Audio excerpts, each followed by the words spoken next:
High, happy Friday.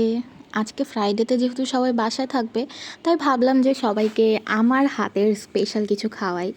যেহেতু আমি রান্না করার একদমই সুযোগ পাই না, বাড়ির ছোট মেয়ে, তাই আমাকে রান্না করতে দেয় না। তো ভাবলাম যে আজকে ওদেরকে চিকেন রান্না করে খাওয়াই, কারণ আমি একবার গ্রামে রান্না করেছিলাম চিকেন, সেটা অবশ্যই শেয়ার করেছি আপনাদের সাথে। মাটির চুলায় রান্না করেছি, আর আজকে রান্না করব গ্যাসের চুলায়, বাট মাটির হাঁড়িতে রান্না আমার বেশ ভালো লাগে, সেই সাথে মাটির চুলার রান্নাও। তো আজকে আমি সবার জন্য চিকেন রান্না করতেছি।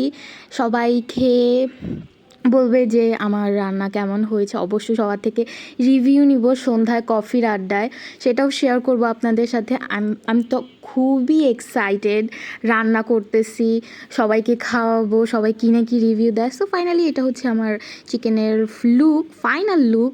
তো এখন চলে এলাম সন্ধ্যার আড্ডায়, সবার থেকে রিভিউ নিব কফি খেতে খেতে। Let's go. আগে অবভিয়াসলি আম্মুর থেকে শুনবো আম্মু কি বলে। আজকে আমার ছোটো মেয়ে দ্বিতীয়বারের মতো মুরগির মাংস রান্না করেছে। একবার রান্না করেছিল গ্রামের বাড়িতে, আমি অবাক হয়ে গেছি ও সেদিনের রান্না দেখে। সেদিনে ফার্স্ট টাইম ছিল, আজকে সেকেন্ড টাইম রান্না করছি, এত মজা হয়েছে। আমি মুরগির মাংস রান্নাটা দেখেই ফিদা হয়ে গেছি। আর তো হলুদ মরিচ লবণ তেল মশলা সব পারফেক্ট ছিল। এখন চলে যাব বড় আপুর কাছে। নর্মালি আমি চিকেন লাভার না, বাট এত টেস্ট রেসিপি হলে মন্দ হয় না। লাস্টলি এখন বলবে মেজদি ভাই। আমি সবার মতো এত ডিটেইলে বলবো না, আজকের চিকেন রেসিপিটা এক কথায় জাস্ট অ্যামেজিং হয়েছে। সো গাইস, ফাইনালি এই ভিডিওটা আমার কাছে একটা মেমোরি হয়ে থাকবে। Good bye.